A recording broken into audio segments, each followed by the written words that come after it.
Welcome my curious friend. Today we are going to study exercise 4.4 का question second करने जा रहे हैं, जो कि क्वेश्चन फर्स्ट की तरह सेम टू सेम है। बस यहाँ पे जो इक्वेशन है ये डिफरेंस है। तो इसमें क्या करना है, give the geometrical representation of 2x + 9 = 0 as an equation in one variable और इन टू वेरिएबल्स। इन दोनों फॉर्म में हमें बताना है, दिखाना है। तो सबसे पहले हम क्या किया जाए, वहां पर सिर्फ y = 3 था तो सिंपल था, दिखा दे। लेकिन यहाँ पे पहले 2x + 9 = 0 है, तो इसको x की वैल्यू तो पहले ले ले। तो यहाँ हो गया 2x = -9, तो x = -9 डिवाइड बाई 2, तो ये हो गया x = -4/5। ठीक है, ये हो गया हमारा x की वैल्यू। अब x की वैल्यू देखो, या तो आप लाइन इस तरह से आप खींच करके वर्टिकली, और x की वैल्यू -4/5 आप दिखा दे सकते हैं। लेकिन जनरली जो सिंपल होता है कि x की वैल्यू ज़्यादा हॉरिजॉन्टली होती है, तो आपको जो मन करे वो करे, वो दोनों सही है, लेकिन हॉरिजॉन्टली ज़्यादा सही होता है। तो यहाँ पर x की वैल्यू थोड़ी सी गलती हो गई, यहाँ पे 4 और यहाँ पर आएगा 5। ये हो गया 4, यहाँ पे समझ लो 5 आ गया, और ये हो गया 4, तो यहाँ पे 4.5 यहाँ पे हमारा आएगा। ठीक है, इधर मैंने ज़्यादा बढ़ा दिया था, एक गलत हो गया। ये -1 -2 -3 -4 -5, तो यहाँ पे बीच में क्योंकि -4.5 है, तो यहाँ पे ये होगा इस तरह से।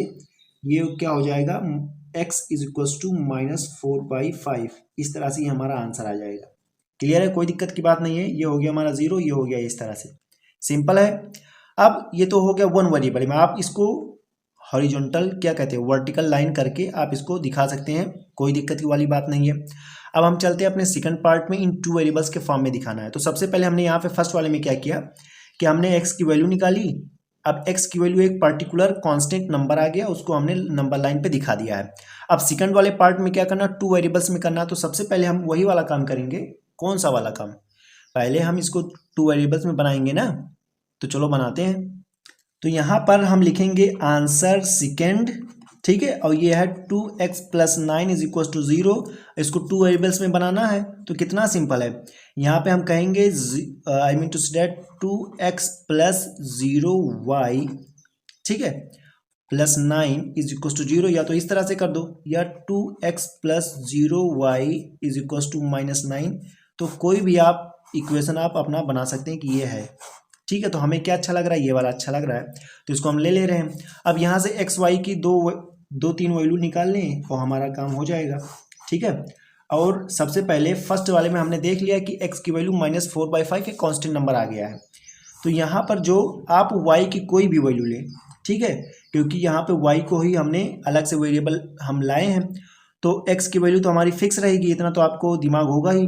ठीक है, तो y की वैल्यू अगर मैं 0 मानूं, तो x की वैल्यू तब भी -4.5 आएगी। अगर y की वैल्यू 1 मानूं तब भी ये -4.5 आएगी। अगर x की वैल्यू y की वैल्यू -1 मानूं तब भी ये -4.5 आएगी। ठीक है, तो यहाँ से हमें 3 वैल्यू मिल गई। अब इसको हम प्लॉट कर दे रहे हैं, अपना काम कर दे रहे हैं, कोई दिक्कत वाली बात नहीं है। तो चलो सबसे पहले हम अपना प्लॉट करते हैं। अब यहाँ पे हमने अपना x एंड y एक्सिस अपना प्लॉट कर दिया है, क्लियर है। अब अपना हम पॉइंट्स प्लॉट कर देंगे कि कहाँ पे कौन सा है। अब यहाँ पर आपको एक चीज़ और जानना होगा कि x की वैल्यू तो फिक्स है, तो x की वैल्यू -4.5 यहाँ पे आएगा। ठीक है, चलो अब तब देखते हैं, 2-3 पॉइंट्स है। अगर x की वैल्यू -4.5 है तो y की वैल्यू 0 है, तो यहाँ पे तो ये आ गया। अगर x की वैल्यू -4.5 है तो y की वैल्यू +1 है, तो ये यहाँ पे ऊपर जाएगा लगभग। ठीक है, अब ग्राफ होता तो और सही हो जाता, तो यहाँ पे समझ लो ये आ गया। अब अगर x की वैल्यू -4.5 है तो y की वैल्यू -1 है, तो ये यहाँ पे आ गया। ठीक है, इस तरह से अगर यहाँ पे देख लो आप, कोई दिक्कत वाली बात नहीं है, दो वैल्यू आप ले ले रहे हैं। अगर यहाँ पे -4.5 है, हम y की वैल्यू -2 मानेंगे तब भी x की वैल्यू -4.5 रहेगी। अगर हम y की वैल्यू 2 ले लें तब भी x की वैल्यू -4.5 ही रहेगी। तो वही हम देख रहे हैं, अगर हम x की वैल्यू -4.5 है तब भी y की वैल्यू 2 रहेगी, या उल्टा कह दो कि y की वैल्यू अगर 2 है तो x की वैल्यू तब भी -4.5 रहेगी। अगर y की वैल्यू -2 है तब भी x की वैल्यू -4.5 रहेगी। अब यही इसी को हम मिला देंगे। अब यही वाली बात थी, उसमें क्या था अभी मैं बता रहा हूँ। ये हमारा इस तरह से सिंपल हमारा आंसर आ जाएगा, कोई वाली दिक्कत वाली बात नहीं है। ठीक है, ये सिंपल सा है। अब ये क्या है, इसको हम कह देंगे x इज इक्वल्स टू -4.5। ये हो गया हमारा इक्वेशन, कोई दिक्कत वाली बात नहीं है। अब यहाँ पे कहने का क्या मतलब है, जब x कांस्टेंट है, x की वैल्यू एक कांस्टेंट नंबर आ गई, तो ये क्या है, y एक्सिस के पैरेलल है। समझ रहे हो ना, ये क्या है, ये जो लाइन है, जब x की वैल्यू कांस्टेंट है तो ये एक लाइन बनेगी और जो कि y एक्सिस के पैरेलल होगी। इसके पहले वाले में क्या था, फर्स्ट वाले क्वेश्चन में, वहाँ पे y इक्वल्स टू 3 दिया हुआ था, तो y की वैल्यू दी हुई थी तो वो x के पैरेलल था। ठीक है, और यहाँ पर जब x और y की दो एक्सिस आप जब बनाएंगे तो यहाँ पर जो x की वैल्यू हॉरिजॉन्टली रहती है और y की वैल्यू क्या रहती है, वर्टिकल रहती है।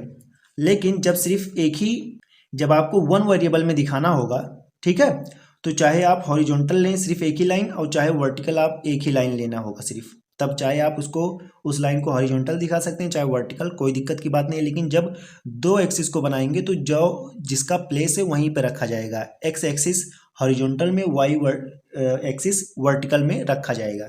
तो इसमें यही बताने का सिंपल मेथड था, कैसे हम वन वेरिएबल में दिखाएंगे, कैसे टू वेरिएबल्स में। तो I hope you enjoy answer second. तो वीडियो आपको कैसी लगी कमेंट्स में बताएं, वीडियो को लाइक शेयर और चैनल को सब्सक्राइब करें। Thank you for watching this video.